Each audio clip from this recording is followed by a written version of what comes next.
Good evening and welcome to this week's episode of Atlantic Tales, when we'll visit Killoo Church near Clarecastle and step back 1,000 years to see how life looked in medieval Ireland.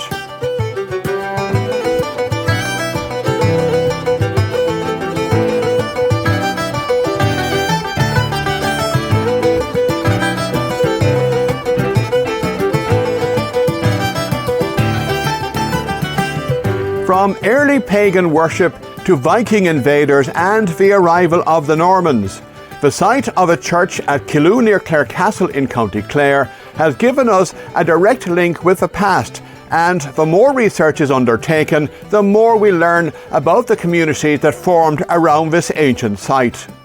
The fascinating story of Killoo Church begins long before the building we see today ever existed, maybe as far back as 500 AD. While there may be little written evidence about the church's history, anecdotal references and folklore tell us there was something important about it. In the summer of 2022, a committee was established to address the slow degradation of the church building and surrounding walls. Gerard Lynch is a founding member of Killoo Church Restoration Project, CLG. The background to Killoo Church is interesting. Dermot Leeson, the historian, would have said of the Killoo Church that it was the oldest standing church in the diocese of Killaloe. And I think what Dermot Leeson would have meant by that was it was the best example of a church of its period that we'll say is recognisable, is in good standing form. So the church as we see today goes back to about the year 1000. We don't have an exact date on that, but we can be pretty certain. It's mentioned in the records when Clare Abbey was established in 1195, Killoo Church was part of the property that was pulled into the Clare Abbey establishment. During the work here for the conservation, we had to carry out evaluation of the site under John Deaton, and the work there identified using LiDAR technology that this site goes back to pagan times, to the 5th, 6th century at least, because there are two mounds or boundaries running around the graveyard, one within and one outside, which indicate that date. And subsequently, from that identification, excavation has been carried out to establish that those mounds are there.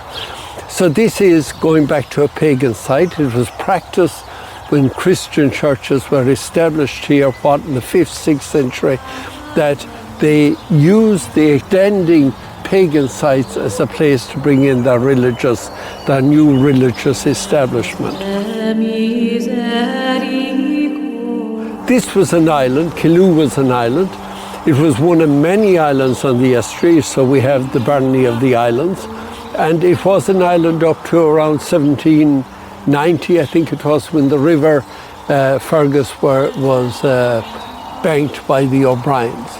And of course that totally changed the nature of the territory here. The church itself goes back to around the year 1000 and quite probably was succeeding maybe a timber structure that would have been here prior to that. Its proximity to the river is crucial. And of course, as in all of these things, location is very important. The location of Killoo is significant. It's on the river. It's a crossing point from east to west. We are here on the east side of the river. So this was McNamara territory going across into O'Brien territory. Clorotha, the old name for Clarecastle, was the crossing point, Clor being a board or crossing point, which subsequently gave its name to the county. So its location is significant on the river, and I presume that is the way early settlers would have settled here. They'd have come up the river, they'd have seen raised ground, and that put some sort of an establishment there. Dick Cronin would say that the church was a community centre. So we can imagine huts or little dwellings around the place, timber huts or whatever. These would have been used not just for the religious practice, which it would have been used for, but the early church settlement here would have also been the community centre. what we have done here, I think, which is important, is that in many, many ways this was a lost part of our history. Not lost, but forgotten. And we're in establishing the importance of a place like Killoo, we're reawakening a past that's forgotten. And the lesson that we can learn here is this is the place where paganism transfers to Christianity, where the Anglo-Norman settlements overtake the old Celtic settlements.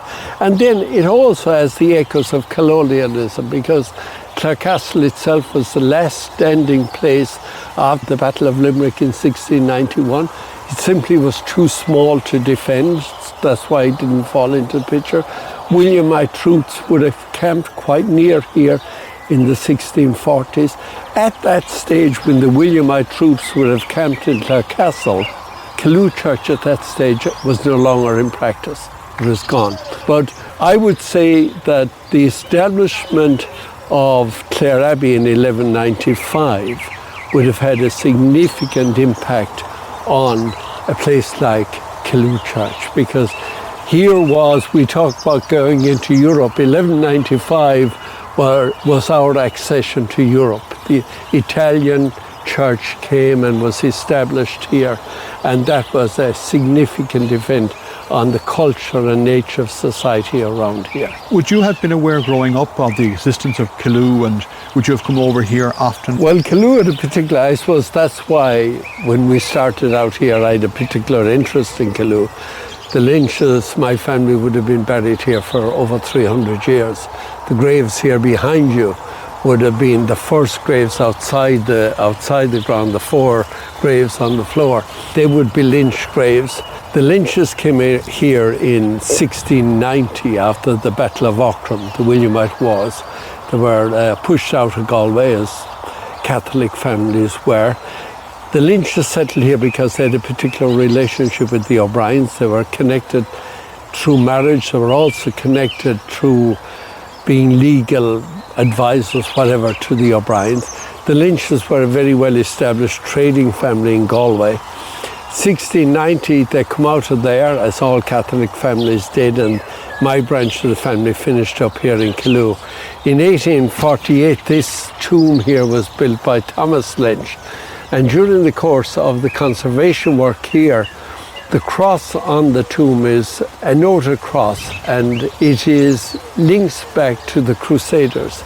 Now, I did not know that until John Deaton made reference to why was the cross of that nature on it.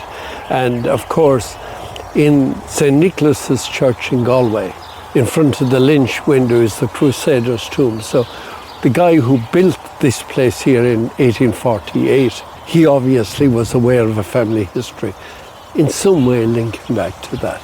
But that story is only of importance in the broader context of the impact of colonialism and British rule in Ireland after 1690.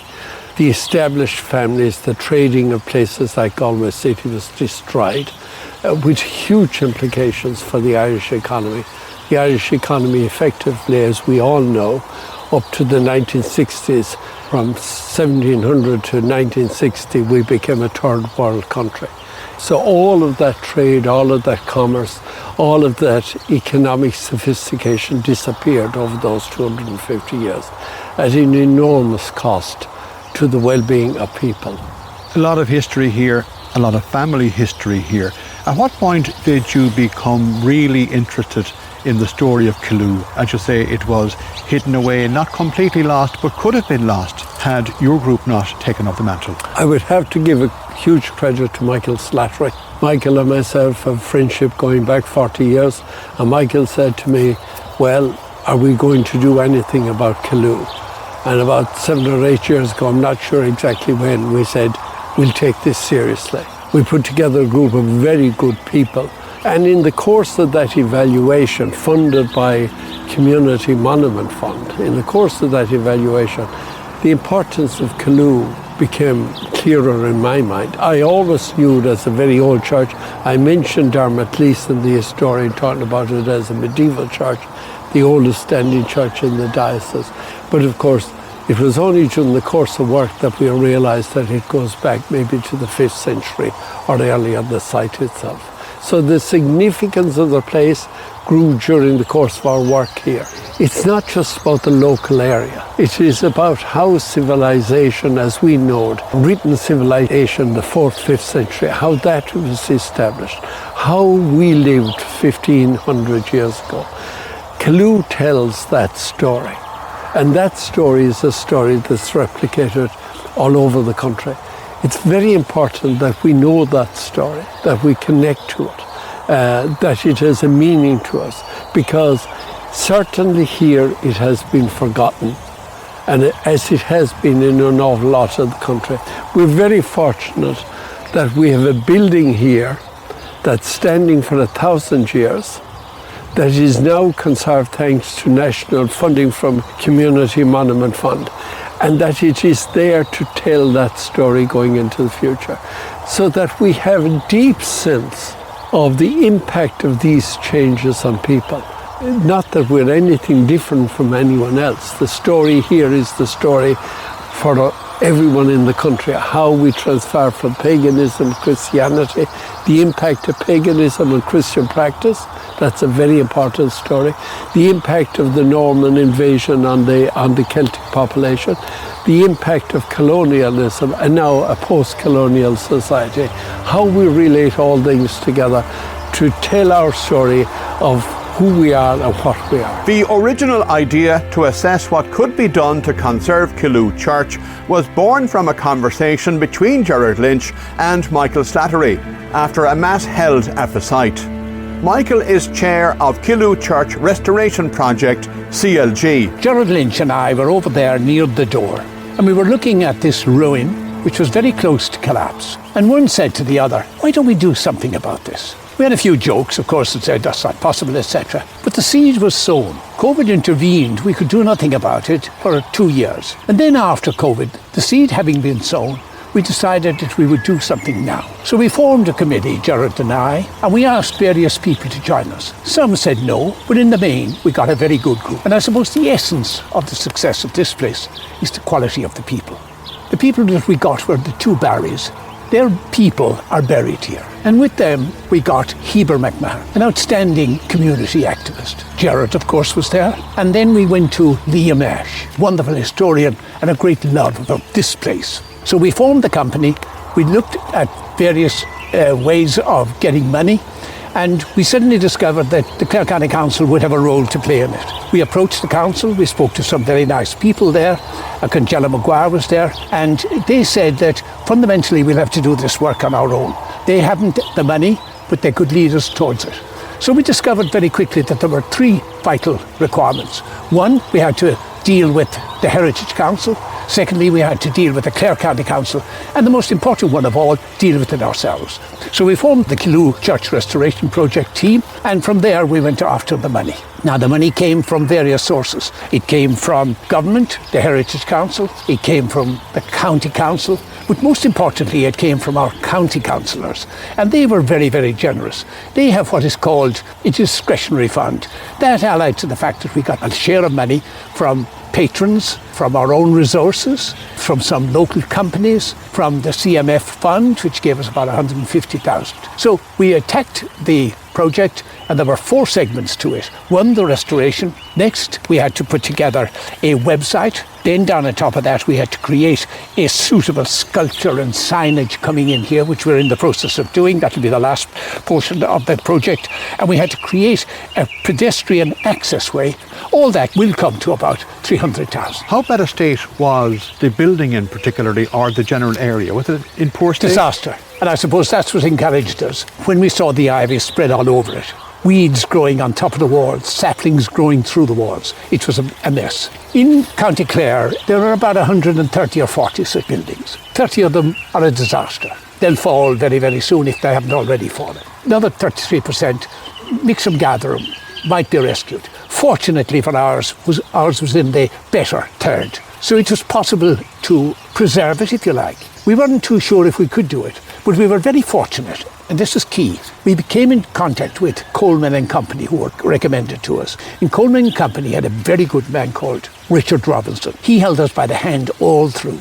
And very, very quickly, he told us to go after a man called Jethro Sheehan from Galway. He's an expert in this work.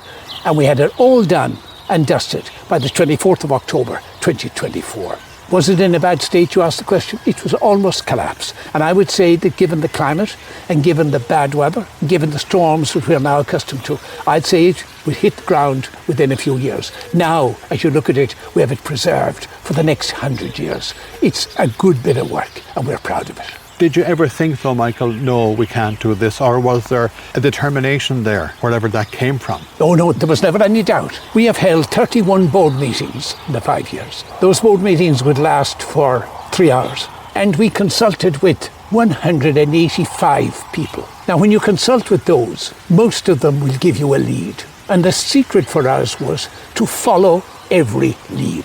And the more we probed, the more we realised it was doable. So one thing stood to us. All were focused, and each individual in our great group had a specific task. Engineer came into play, historian came into play, finance man came into play, and then finally we pulled it all together. It was never in doubt, but I tell you, I didn't think it would take 5 years. Still ongoing, you mentioned the pathway earlier, and you can see the Clare County Council application. You have a planning application in. What is the plan for the future for Killoo? Very good question. The access here was through that field over there. It was an unprotected access, meaning that the cattle, cows, bulls and everything else were a danger to the public. So we decided we should put a protected walkway in here. We had grandiose plans initially, too wide, the planning authority said. And only in the past 2 or 3 weeks they said, reapply. We did apply, and thanks to the good work of a very good man down in Newmarket, a gentleman called Derek Burke. He owns a company called NAPS and APS. He is the man in charge of our planning. So we will get the planning, I would suggest, within the next 6 weeks. We have been in touch with the planning people, and they are sympathetic. Of course they would be sympathetic, but they will not violate the rules and regulations which you would accept and understand. We accept that we're going to have 6 weeks, so by the middle of May, we will have that planning in place. And immediately we will go after it. Under the guidance of Heber McMahon, we will have that completed by August. But that's not the finish of it, of course. We are in the process at this moment in time of getting some beautiful artwork, as I made reference to earlier. And that beautiful artwork is being created by a well-known artist here in County Clare, Michael McTighe. He has put together, I've seen the work, a beautiful sculpture of the gable end of that building. And of course that building itself has 3 or 4 or 5 features from 1,000 years ago. One is the beautiful window. The other is the Stammer Vault. The other is the Umber that's inside there, kind of a place where the Eucharist was held for a while. And then, of course, we have this beautiful building here, if you would call it a mausoleum, built by the Lynchers in 1847. We will erect that piece of artwork over there, and around the place here we're going to place some beautiful signage. Signage that would make you sit and ponder and think for a little while. Were quotes from the Bible, quote from that wonderful Clareman, John O'Donoghue. So we'll take one of his poems and we'll put it on a sign around here, so that when people come, they can reflect in peace in this beautiful place. And finally, I will have to say this. If we had any doubt after creating the thought in November of 2019, the doubt was removed when Bishop Fenton came here during COVID. And Bishop Fenton created a video. And it's a difficult time in this country. But he stood here near that ruin and he talked about the peace, the tranquility, the heavenly vista that one has here when one sits in quietness in this place. The peace and quiet. It was just magical. One of our people, Heber McMahon, gave a beautiful quote. This place is magic and magical. But this place is about many things. And it's good that we have it preserved for posterity. But in the final analysis, we are talking about the people of 1,000 years ago. And my mind goes back to what they were like. What were the people like that built that place 1,000 years ago? Life must have been pretty grim for them. It's the past I remember most here. Coming up, we'll hear more about the history of Killoo Church and the ongoing efforts to conserve the site and make it more accessible to the public.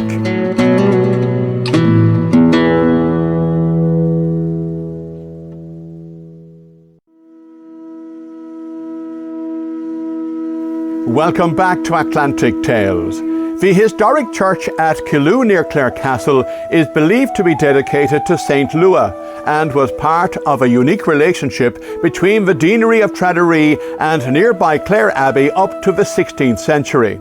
Following an initial discussion between Gerard Lynch and Michael Slattery, the seed for plans to conserve the church and surrounding graveyard was sown and a committee of like-minded individuals was established. The members of the Killoo Church Restoration Project CLG have poured their hearts into conserving this historic site.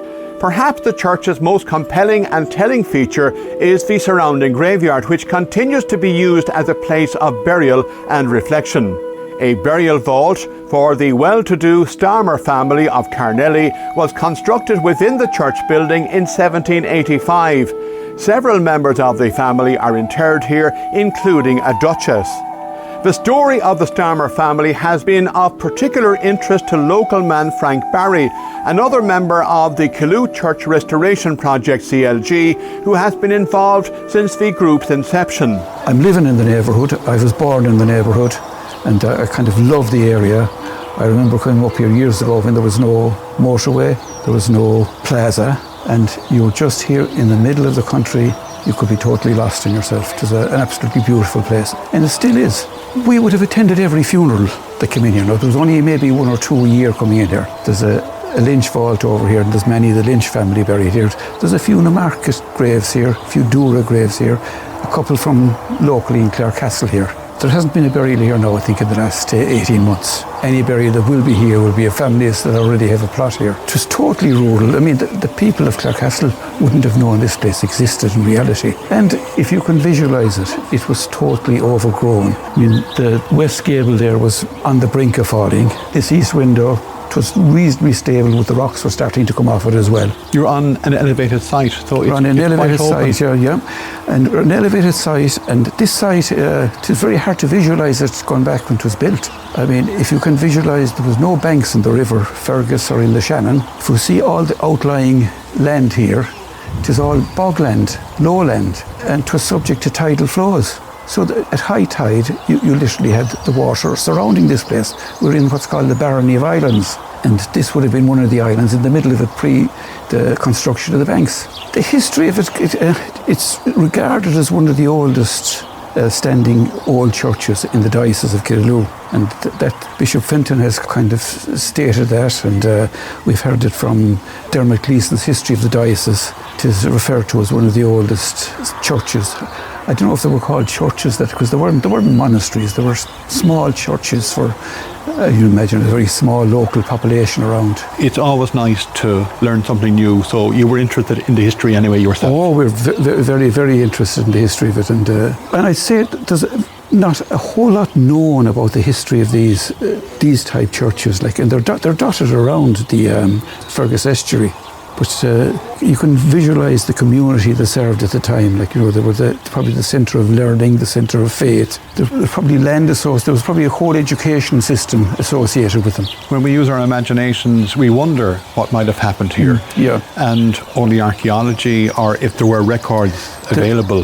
But a lot of archaeology would tell you all of that. There was surveys done, LIDAR survey done, and it showed two outer rings going around this. There is indications that there was a structure here, possibly the 7th century prior to this. It was a centre of probably pre-Christian activity as well as Christian activity. It's all very curious and very interesting. In the chapel itself, or in the church itself, which isn't absolutely massive, but what stands out in here is this a tomb? We call it is the Starmer tomb. It is the tomb of the Starmer family. Now, the Starmer family are a family that came to Ireland in the 1600s, in the early 1600s. They came from Essex in England. There was a George Starmer and his brother William. They came down to Clare and they married well, and that was a feature of their activities over the 3 or 4 centuries that survived here. They were a militaristic family. They married into kind of aristocracy. They married O'Briens, Burtons, the Bindons, the Westrops. They're the matches. So they have a very, very interesting history. They were the sheriffs of Clare on numerous occasions over the centuries. They acquired 1,700 acres of land in the vicinity of Clarecastle. They acquired the Castle of Clare. And there's an interesting story about a George and William Stammer. They were involved in the sacking of Quinn Abbey in somewhere around 1650 or 1660. The sacking and burning of Quinn Abbey. They were with the Cromwellian forces. And the priest that was in Quinn Abbey put a curse on the family. And he stated that over the course of 3 generations, that the male line of the family would die out. They would have no more offspring. And in reality, that turned out to be true. And there's another story related by Mary Westrop, that this George Stammer and his wife were in the battlements of Clarecastle up at the top, and she had a baby in her arm, and whatever happened, the baby escaped from her arm, fell over into the river and was carried away in the tide. And there's kind of a ghost story associated with the banks of the River Fergus bank that this lady is seen every now and again searching the banks for her child. They didn't have it all nice. Although much of the property was lost during the Jacobite Wars between 1689 and 1691, it was restored afterwards, and this George Stammer served as High Sheriff of Clare in 1581. As I said, married well. He married the daughter of the Mayor of Limerick, which strengthened his local ties. Now, he died in 1708, and he bequeathed his estate to his son William, who also became a High Sheriff of Clare, and he married Anna Bindon, who can relate Innes Bindon Street to the very influential Clare family. Actually, Anna Bindon's brother Francis Bindon designed the Carnelli house, the stately home of the Stammers.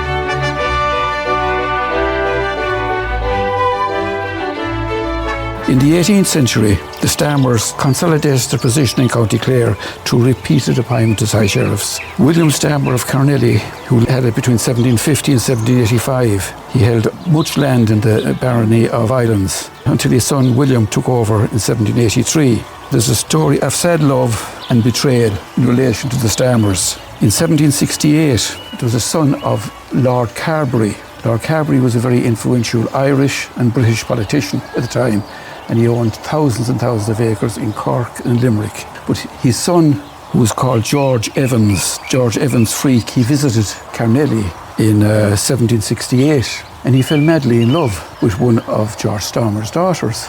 George was delighted and thrilled at this, because this really was going to bring him up in the world. But the daughter wasn't too impressed at all with this match, and she fought like hell against it. But being the nature of the day, she was forced to accept the match, and she said she'd go ahead with it. So the wedding was arranged for, I think it was November 1768 in Carnelli. And the tradition at the time was the groom and all his friends, they went on the tear the day before the wedding, the day of the wedding, and the wedding would be scheduled for the late evening. So when they arrived for the nuptials, the bride, she sent her sister in instead. She was covered in a veil. The boys were half locked. But he didn't realise until the following morning that he'd been deceived. Now, this guy now was of a very influential family. He acknowledged the wedding, that it took place and that he had agreed to it, but he assaulted the bride and the lady he was supposed to marry, and he hit out of Carnelli, never to be seen again. And he actually died of alcoholism and debauchery in Paris in 1769. There was a lot of sadness associated with his family. And there was another son then who took over the lands in 1785. He was a Lieutenant George Stammer. And his story really adds finality to the Stammer line. He married Anna Westrop. He had a son born shortly after they married, I think 1815, but the son died. He died a couple of weeks after childbirth, and he's buried here, and he's acknowledged here on this headstone. There are 2 or 3 daughters after that. But the father was a very frail man, very sick. He had actually a premonition of his own death, and it was recorded by the great antiquarian Thomas Westrop. And this is quoted by Westrop, and the details of it are actually in the Clare Library. He says, "I have a vision. It was not a dream. I stood in our vault in old Killoo Church, and as I looked down I saw my father's coffin with its lid off, and my little son's coffin laid on top of it, another larger one. I went into to read what was on the lid, and I read my own name with the date of April the 14th. And he just says to me, his wife, 'I forgot, Mary. I am sure I will die on one of those days.' He mentioned 2 days, April the 14th or April the 24th. He died on April the 24th, 1819, and his funeral procession is described thus. The long procession wound slowly down from straight Carnelli Avenue.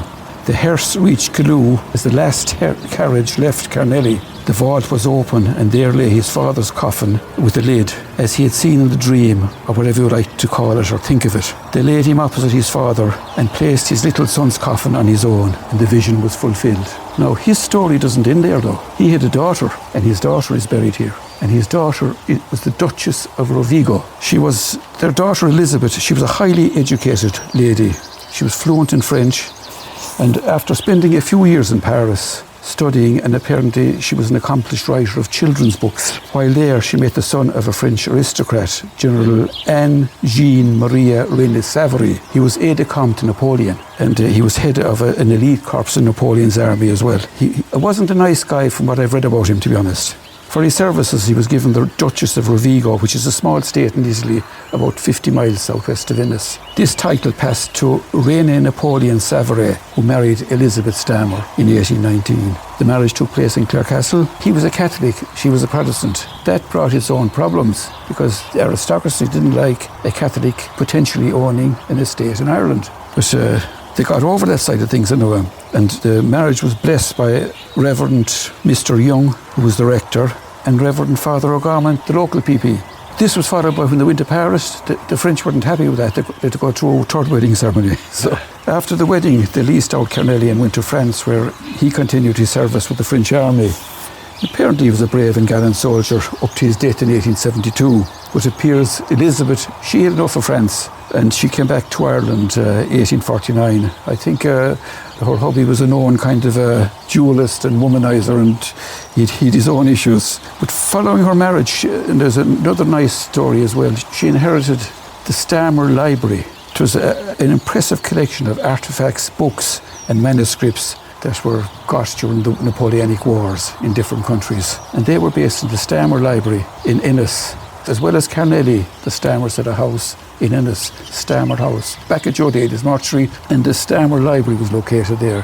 But when the family line died out, everything was put up for auction. The last record we have, we say, of the Stammers in Killoo is the burial of the Duchess of Rovigo. She died in 1875, and the Clare Journal carried the following kind of obituary or death notice. The mortal remains of Elizabeth, Duchess of Rovigo, were consigned to their last resting place in the family vault of Killoo, amid universal sorrow and regret. High, low, rich and poor, influence and poverty, united in paying a tribute of respect to a lady who has passed forever from amongst us, but whose acts will long be remembered and held in grateful regard, as well as for their universality, as for their spirit of kindness and love which always guided them. The order of procession of the funeral is as follows.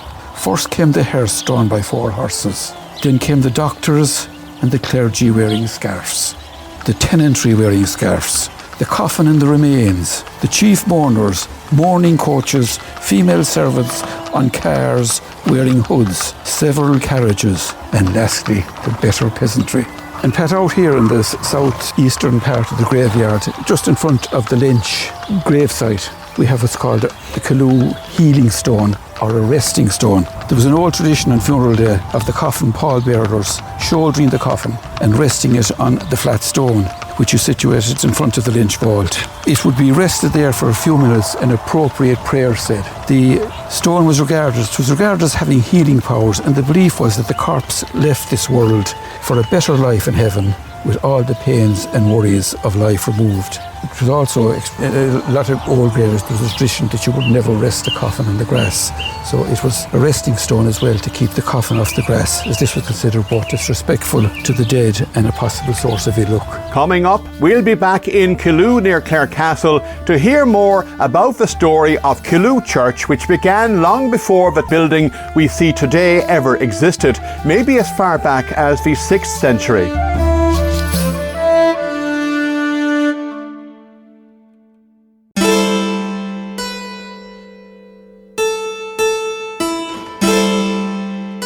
Welcome back to Atlantic Tales. Killoo Church is located on an elevated site above the M18 motorway near Clarecastle and dates back around 1,000 years.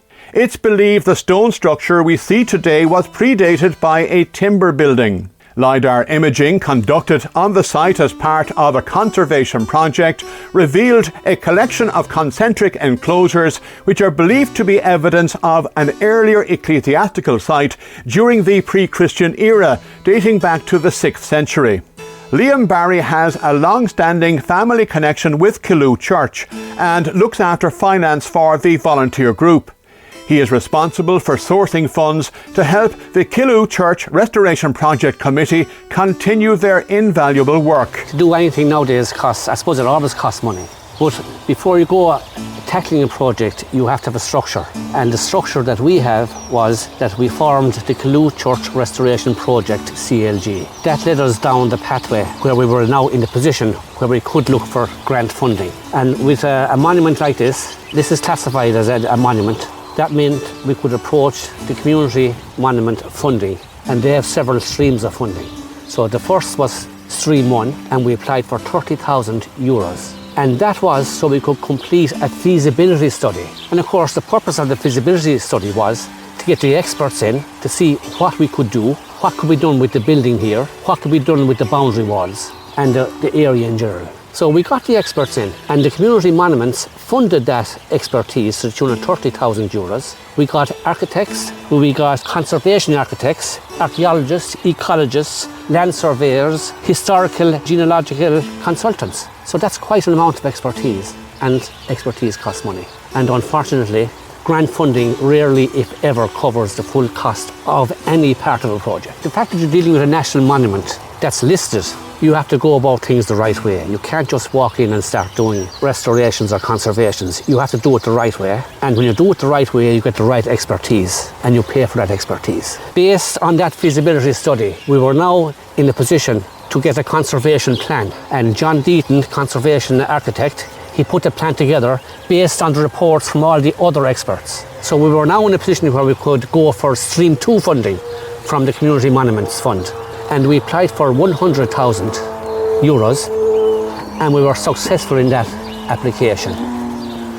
So based on that money, we were able, in a position to conserve the church, secure the boundary walls, and maybe do a little bit of planning for the future. I live very, very local here. This region was my playground as a young fellow. So I remember the gables were top heavy with ivy, and I would safely say that if some conservation work had not been done prior to Storm Éowyn, which is fairly recent, I have no doubt in my mind but those gables would probably have toppled over. The Stamer monument there, part of it had fallen down. That was restored. The walls were littered with ivy, boundary walls and the old church ruin walls. So based on the funding we received from Community Monuments, we got a conservation expert who deals with national monuments. They're Sheen stone construction, they're based above in Gort. And he did a fantastic job for us. We're quite proud of what he did. Did you ever think that this is too big a job? Because the way you've described the ivy on the building, it sounds like it was a mammoth task. You see, when you look at a church that was probably built in the 1200s, you say, sure, look, it's a ruin. But I mean, it's now a conserved ruin there, and you can put a shape to it, you can use your imagination and see what was there. And without any work, it would have fallen asunder. So, you know, it was, from my mind, money well spent. But I'd say as a group, we were all volunteers. You know, we all came from a past life, different jobs, etc. And we got together for this. And we all had different ideas of what conserve means. To preserve, to conserve, to restore. We had notions of maybe restoring this, which was totally off the wall in hindsight. But was that's what drove us. See, could we make it better?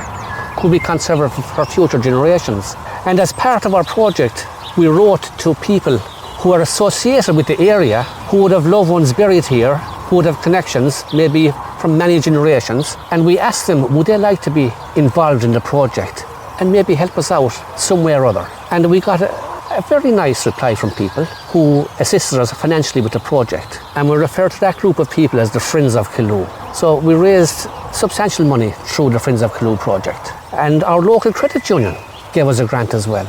If you have a worthwhile project, you will find people who will support you.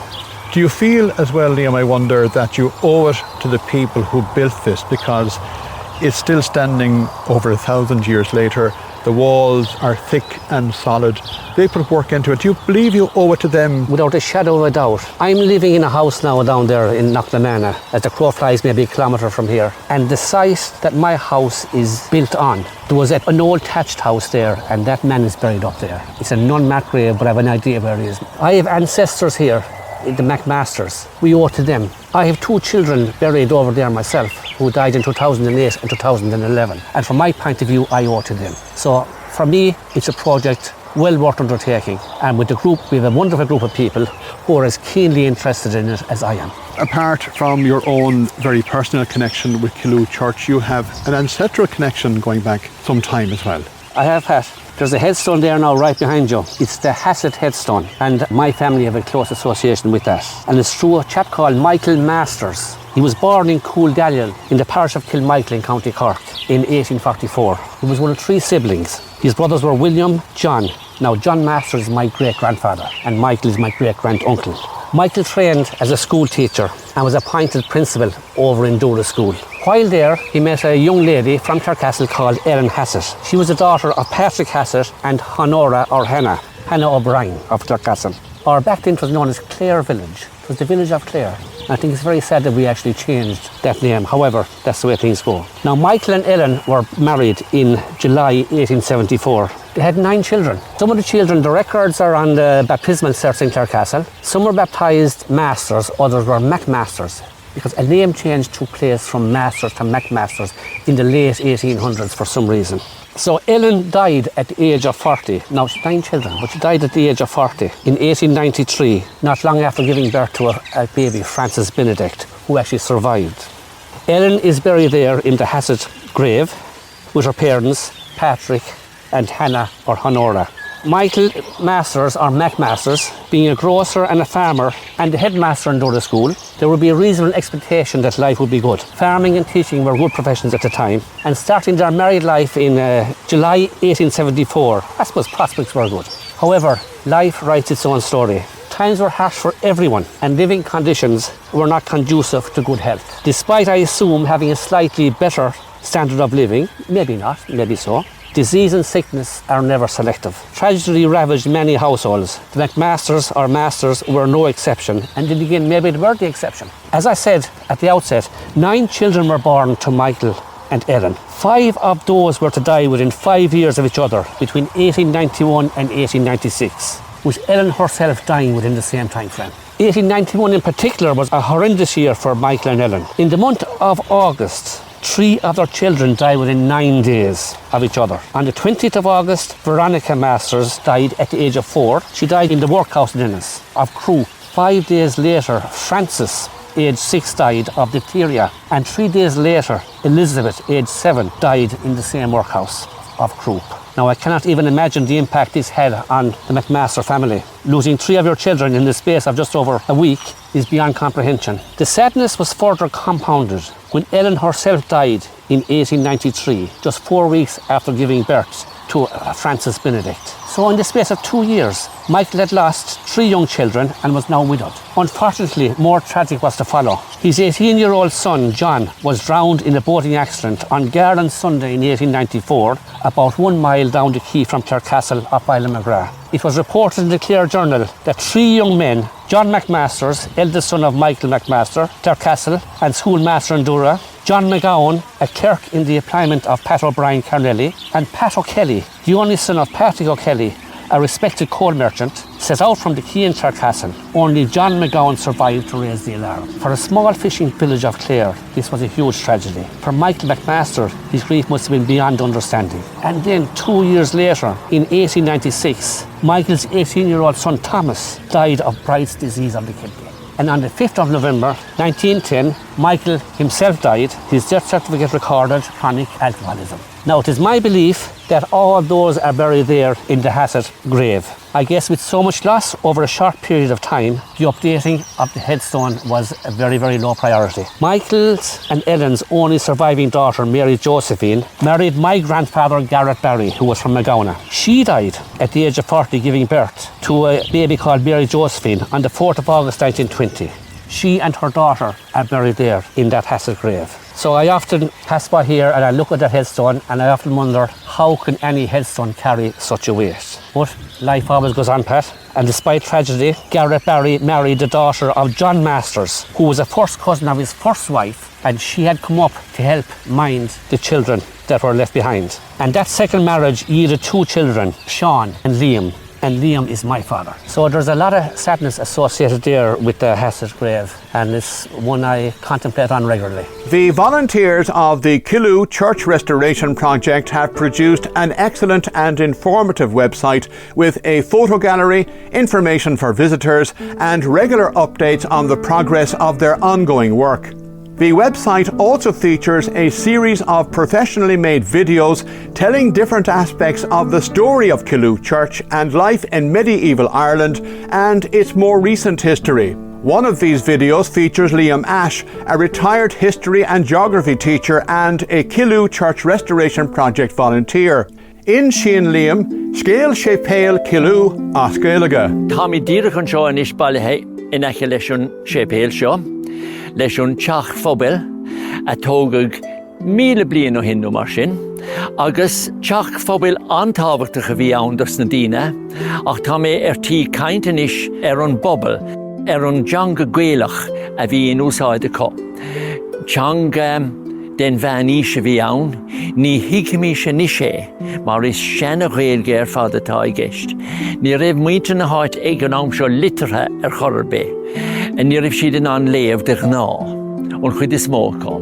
Agus mar sin gaelge sin plí fad a bhí in úsáide có. Bhí an folklór cún golóir, ní raibhach beidir 1000 nó 2000 focail ann, agus bhí an ghaelge céine in úsáide có lá in iag lé.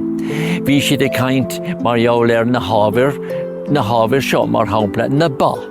Agus fecinn go bhfuil ba díorchan eice líana inis an bar taobh hirding an sin, agus na cuirig, agus na gabhair, agus bhí cearca acu, agus mar sin dé. Agus cad a bhí codisteach ortha. An clán nói na páistí, agus cumá lei sin cuasaí bíg, cuasaí dídan, sé sin na tithe a bhí acu, na baháin a bhí acu, na ba a bhí acu, agus nói bhí glasrí agus fermóireacht siúla acu chumá. Agus bhí becha acu, agus bhí siad ábalta ón bhil a bhailiú, agus míle úsáid mar bhí, a chumá lei sin bhí siad ábalta deoch alcóil a dhéanamh as an bhil nói chumá, agus dá mé fáid caint lóis ná, lá dá raibh go raibh siad tain. Beidir I gcónaí ráhfuil ná caithmid cóir leis tradiisiúnta a úsáid, agus bhí livanna acu. Bhalídis na livanna fud na háite an seo, agus bhí sais séaman acu ina measc, fear leis, nó beidir ben leis. Agus bhalig siad na livanna, agus bhain siad úsáid as an botín chun chuile hórta leis a hárta chuoine, agus is minic nói a thóg siad beagáinín umarcha fotín, agus mar sin dé. Agus bhí an bás anna chóngaireacht dóibh. Bhí an bás anna chóngaireacht dóibh. Fuair a lán, déag a lán páistí go lua. Cailag na céta daoine sula raibh siad sean chorar bé. Ní léon cosúlairt chorar bé go raibh an Black Death, an galar dubh an seo, mar áit faoin dua a bheithé. Bhí sé limanach, agus bhí sé I gorcaig agus I maiile hartlia, ach ní raibh sé an seo. Ní raibh éon daoileáil acu le Saxonig, a bhí an nó leis na Normanig, mar bhí na Normanig, well, bhí siad, in son I machra orga na héireann Golden Vale an sin agus mar sin dé, ach sa bheanís is beag duine Normanach a bhí an seo. Mar sin, cad a bhí coristeach ortha ifir a héin ón credibh. Hain ón credibh go mór lo, mar bhí sé mistéireach, rún díomhar a bhí ann. Agus cé nach raibh tuiscin tro bhathacó an effran, bhalig siad go léir le chéile an seo, agus chúla siad an legend. Agus well ná cheap siad go raibh siad I lár na crinne, mar bhí an legend go háling, agus bhí an an sagart ag obair an sin go cráifach ag léamh an eithrin, agus bhí gachéine agus a méal oscailt, agus iad ag bant lán na súl as an sagart mar hain on mistéir, on rún díomhar, agus mar sin de, agus doscail sé an saol dóibh, thug sé pictúr dóibh chórsaí eile, chórsaí feabhal súnachta. Now, ní féidir rágur philosophers nó feabhal súnathe iad, ach mar sin héin, bhí an tafran agus an credibh antábhachtach dóibh. As we take our leave of this historic and peaceful site, we should never forget that Killoo Church has been saved from certain ruin by a group of dedicated volunteers. Looking forward, it's hoped more people will visit the site to learn the story of Killoo Church and those who have passed through here over the past 1,000 years and even longer. The work of the Killoo Church Restoration Project continues with plans for a public pathway to allow easier access to the site. A number of sculptures and information signage will also be erected. Michael Slattery. And one of the signs that we're going to put around this place will be a quotation from that wonderful man, John O'Donoghue. And in that quote, he writes about the passing a graveyard. May perpetual light shine upon the faces of all who rest here. May the lives they lived unfold further in spirit. May all their past travails find ease in the darkness of clay. May the remembering earth mind every memory they brought. May the rains from heaven fall gently upon them. May the wild flowers and grasses whisper their wishes into light. And may we reverence the village of presence in the stillness of this silent field.